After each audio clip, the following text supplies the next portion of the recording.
Au nom du Père et du Fils et du Saint-Esprit, ainsi soit-il.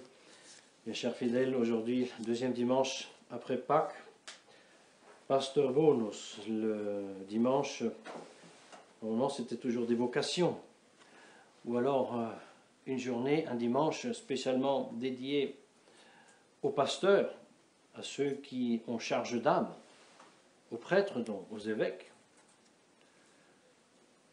Et c'est Saint Grégoire, toujours lui, et très souvent lui, qui en ce dimanche nous enseigne et nous explique les grandes paroles de notre Seigneur Jésus-Christ. Ego sum pastor bonus.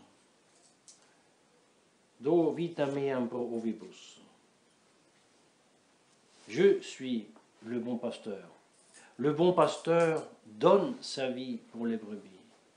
Le mercenaire, non, parce qu'il ne lui importe des brebis. Pour la première affirmation, Saint Grégoire, fin du 5e, n'est-ce pas, début du 6e, 7e siècle, enfin il meurt en 604, déjà il condamne, il recondamne une grande erreur qui aujourd'hui est l'erreur fondamentale qui est à la base du reniement de la divinité et de la humanité de notre Seigneur Jésus-Christ, qui est à la base de la confection des nouveaux sacrements invalides. Eh bien, cette erreur consiste à attribuer à Jésus-Christ le sacerdoce, ou alors le rôle de pasteur, ou même la divinité. Attribuer tout cela à Jésus-Christ comme un avènement qui s'est passé durant sa vie. Jésus-Christ, durant sa vie, est devenu prêtre, est devenu Dieu, et est devenu le pasteur. Et puis cette hérésie, la soi-disant christologie pneumatique, n'est-ce pas, localise et fixe ce moment lorsque Jésus-Christ se fait baptiser par Saint Jean-Baptiste dans le Jourdain. Hérésie condamnée dès les premiers siècles, recondamnée ici par Saint Grégoire lorsqu'il dit « Voilà celui qui est bon, non par une grâce accidentelle, mais par son essence même. C'est lui qui dit « Moi, je suis le bon pasteur ». Le Saint curé d'Ars a le grand honneur de pouvoir dire de lui-même « Moi, je suis un bon pasteur ». Tous les saints prêtres ont le grand honneur de déclarer « Je suis un bon pasteur ». Seulement Jésus-Christ a le titre à déclarer « Je suis le bon pasteur ». Et ce bon pasteur, qui aime ses brebis, qui les nourrit, qui les protège, qui les tient dans le bercail, va jusqu'à donner sa vie pour les brebis. Certainement, tout de suite, nous associons la mort de notre Seigneur Jésus-Christ sur la croix. Il a donné sa vie pour expier nos péchés, pour ouvrir le ciel, pour payer la dette du péché vers le Père. En même temps, cet acte qui a eu lieu une fois de façon sanglante sur le calvaire, ce même acte identiquement, ce même acte est renouvelé chaque fois que la messe est célébrée, chaque fois que le prêtre prononce les paroles de la consacration sur le pain et sur le vin. Et c'est pour cela, Saint Grégoire dit, « Le bon pasteur a donné sa vie pour ses brebis afin de convertir en nutrition dans notre sacrement son corps et son sang et de rassasier comme aliment de sa chair ces brebis que lui avait rachetées. » Voilà. Et maintenant, il s'agit d'imiter notre Seigneur Jésus-Christ. Et Saint Grégoire s'adresse au pasteur disant, avant de faire ce geste sublime et complet et parfait, de donner votre vie, si nécessaire, pour vos brebis, vous devez faire une préparation. Et cette préparation commence par vos biens extérieurs, les biens terrestres. Avant de donner votre vie, n'est-ce pas, commencez par donner votre argent, vos biens, tout ce que vous avez en plus, n'est-ce pas, comme faisaient les grands saints. Voilà, le cardinal Schuster de Milan, on le voyait la nuit, traverser la ville avec un matelas sur le dos à le porter chez de pauvres gens qui n'avaient même pas un lit pour dormir, par exemple. Jusqu'aux grands saints qui distribuaient en aumône tous leurs biens qu'ils avaient. Parce que, dit-il, Saint Grégoire, la vie vaut beaucoup plus, n'est-ce pas, que ses biens extérieurs. Et donc, dit-il, la vie étant incomparablement plus excellente des biens de la terre, qui sont extérieurs, celui qui ne donne pas ses biens pour ses brebis, mais sera-t-il capable de donner sa propre vie pour ses brebis? Point d'interrogation. Et là suit ensuite l'explication que justement, le mercenaire, c'est celui qui aime sa propre vie plus que les brebis. Et c'est pour cela, même s'il donne des biens extérieurs, mais il le donne pour soi-même, pour en avoir lui un profit, n'est-ce pas? Et cela, c'est le mercenaire. Le mercenaire qui n'est pas pasteur et auquel n'appartiennent pas les brebis, quand il voit venir le loup, n'est-ce pas? Il abandonne les brebis et il s'enfuit. Le mercenaire est appelé ainsi parce qu'il paie les brebis du Seigneur, non pas par motif d'amour sincère, mais pour son propre avantage. Et en plus, son propre avantage temporel. Nous avons ajouté à tout cela, bien chers fidèles et amis, une réflexion.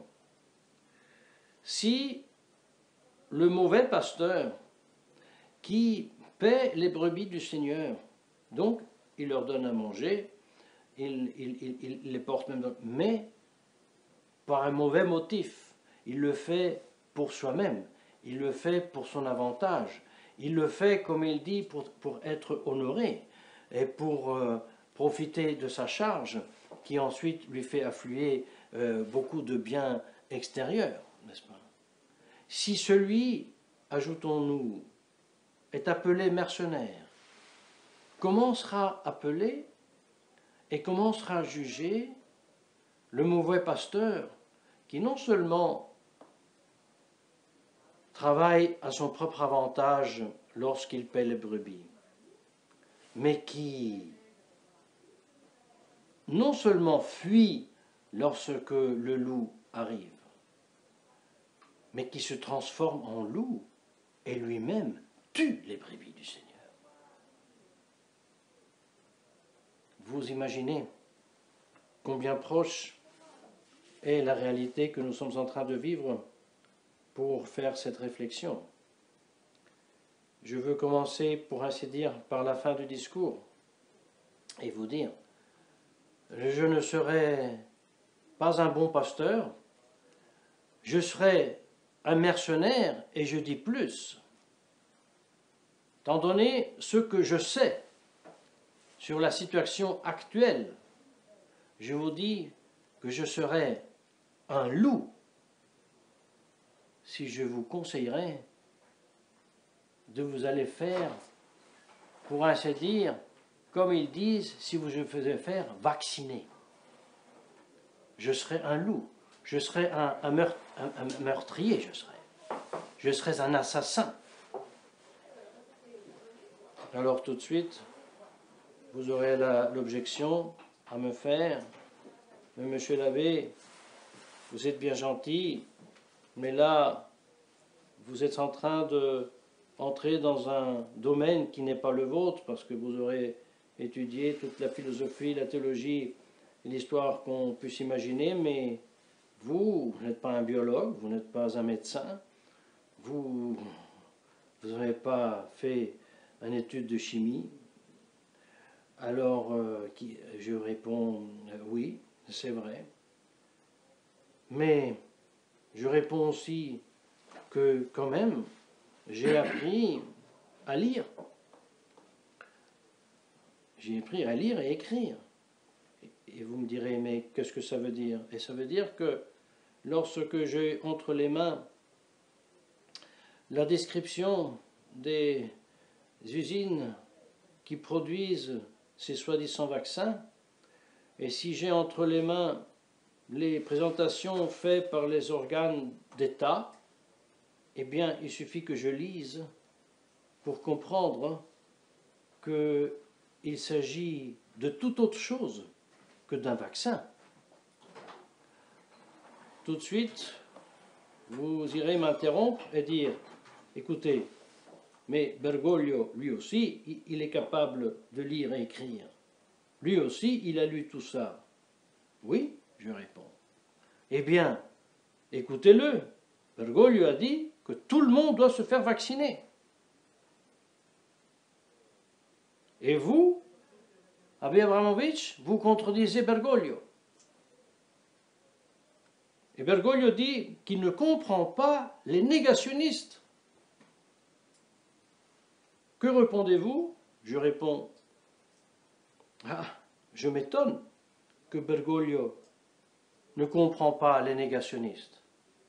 Parce que si je suis négationniste, je nie d'accepter que pour faire ce produit qui par mensonge des masses médias, parce que les usines pharmaceutiques et les usines qui produisent les chimiothérapies ne mentent pas.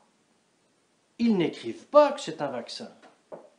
Ils écrivent ce que c'est qu'ils produisent.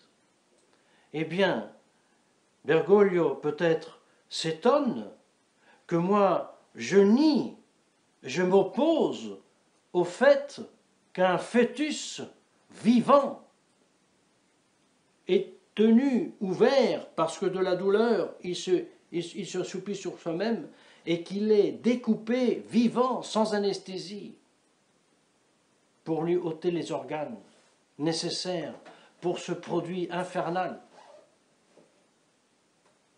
Pourquoi je dis produit infernal? Parce que si c'était pour produire une crème pour les vieilles femmes vaniteuses qui veulent faire disparaître, n'est-ce pas, les rugues dans le visage, je dis c'est quelque chose de très mauvais pour une fin bonne, parce qu'avoir la peau nourrie, c'est bien. Là, c'est en plus du moyen mauvais, il y a un fin moyen mauvais. Parce que ce n'est pas un vaccin, c'est un produit dont on sait qu'en grande partie nuit très gravement à la santé du corps et porte même à la mort, tôt ou tard. Donc, il s'agit bel et bien, et nous le savons, et je m'étonne que Bergoglio s'étonne que je nie ce génocide mondial. C'est étonnant. Vous me direz pourquoi vous vous prenez tellement avec Bergoglio. C'est vous qui dites qu'il n'est pas pape, c'est vous qui dites qu'il ne fait pas partie de l'Église, pourquoi s'acharner sur Bergoglio? Alors je réponds, c'est vrai qu'il n'est pas membre de l'Église catholique, c'est vrai qu'il n'est pas pape, mais il reste vrai qu'il a une grande influence sur 1 milliard de personnes au moins, et même plus. Selon le droit canon catholique, n'est-ce pas, qui promeut dans cette façon, je répète, non seulement l'abord, mais là il s'agit d'une torture d'un fœtus vif, en vie. Il est excommunié. Mais que voulez-vous appliquer le droit canon vôtre à celui à Bergoglio, vous qui dites qu'il ne fait pas partie de l'Église? J'accepte l'objection et j'ajoute, mais dans son Église, il a aussi un droit canon. Et dans son droit canon, au canon 1398, eh bien, il y a la condamnation, l'excommunication pour un tel fait, et pour une procuration. Parce que lui, positivement, il dit, tout le monde doit se vacciner. Il dit, c'est un choix éthique. Et en plus, il exclut ceux qui sont contraires. Mes chers fidèles, ce n'est pas Monseigneur Vigano, ce n'est pas les prêtres et les évêques, ce sont des scientifiques qui n'ont pas le don de la foi à le crier aujourd'hui. Ce sont les pierres qui crient la vérité aujourd'hui. Par aveuglement des pierres vivantes qui constituent ou devraient constituer le corps mystique de l'Église. Et les objections ne sont pas finies ici, parce que vous me direz, écoutez, bien cher monsieur l'abbé, maintenant on ne comprend plus rien. Chacun dit la sienne, un virologue dit comme ça, l'autre virologue dit comme ça, vous dites qu'il ne faut pas se vacciner, que c'est un péché mortel, d'autres prêtres traditionnalistes disent que par contre, mais non, il faut pas se casser la tête, si vraiment c'est nécessaire, on n'a pas d'autre solution alternative, on peut se vacciner. Monsieur l'abbé, on ne comprend plus rien, c'est une confusion. Je réponds oui, c'est une confusion, mais il faut sortir de cette confusion. Et comment on sort de cette confusion? On sort en imitant le bon pasteur. Et comment puis-je imiter le bon pasteur? Saint Grégoire me l'a dit il y a peu de minutes. Commence à être généreux dans les petites choses. Commence à faire l'aumône. Commence à aider ton prochain. Et avec cette crise qu'on est en train de vivre, parce que outre le plan de détruire la vie d'une grande partie de l'humanité, il y a le plan de détruire l'économie. Donc il y a tout le loisir, toutes les possibilités d'aider autour de nous des gens qui commencent à être en grande nécessité. Et je vous assure, mes chers fidèles, lorsqu'on commence humblement à imiter notre Seigneur Jésus-Christ, à vivre l'aumône qu'on fait dans l'esprit de notre Seigneur Jésus-Christ, nous recevrons les grâces. Nous serons aussi bénis dans nos biens extérieurs. Ces biens extérieurs, justement, que nous sommes en train d'élargir. Nos biens extérieurs sont la santé, c'est le toit sous lequel nous dormons, c'est un lit, c'est quelque chose à manger, mais c'est aussi la santé du corps, n'est-ce pas, et son intégrité, et la santé aussi de notre âme, même au point de vue naturel, c'est-à-dire la santé de notre bon sens, qui vit de la grâce et dans la grâce, aura comme bienfait de pouvoir de nouveau utiliser le bon sens. Et quand on observe avec un peu de bon sens la réalité que nous sommes en train de vivre, nous nous rendrons compte que c'est un monde utopique, imaginaire. Les gens prennent la réalité pour ce qu'elle n'est pas. Et ceux qui n'y est pas, ils la prennent pour réalité.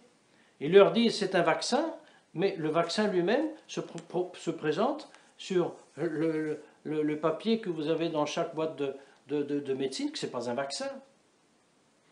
Tout au contraire. Ce n'est pas le moment d'entrer dans le détail de l'histoire du mRNA et de son interaction avec le DNA, n'est-ce pas? Mais je dois grandement affirmer que ceux qui savent ce qu'ils reçoivent, et s'ils se font le maître, eh bien, commettent un grand péché contre l'intégrité physique de leur propre corps. Et comme il ne m'est pas permis de me couper un bras, et encore moins il m'est permis de me tuer, et de tuer un autre, n'est-ce pas? Comme ça, il ne m'est pas permis de me faire, soi-disant, vacciner, parce que ce n'est pas un vaccin. C'est un grave dommage que je procure à mon corps et à mon âme. Et si je le sais, je commets un péché mortel. Et il n'y a pas de proportion qui puisse justifier un tel mal. Parce que je répète, non seulement ce n'est pas un vaccin, mais c'est quelque chose qui nuit gravement à ma santé. Et donc, le slalom géant des soi-disant théologiens moraux, même en tradition, même malheureusement en fraternité, c'est du charabia. C'est construit sur le rien et porte à la confusion. Que Dieu nous garde. Que la très sainte Vierge Marie, sur laquelle protection nous nous posons, veuille nous protéger et veuille susciter en nous la vive foi que quoi qu'il arrive, nous restons et serons protégés par elle. Et c'est même nous devions souffrir la faim, la soif, l'exil, les prisons, même la mort, eh bien nous le ferons avec sa grâce comme le bon larron, comme les saints et non pas comme les pauvres condamnés qui déjà sur cette terre vivent avec désespoir et meurent dans le désespoir. Quelle tristesse, bien chers fidèles. Loin de nous, que Dieu nous garde, au nom du Père et du Fils, du Saint-Esprit, ainsi soit-il.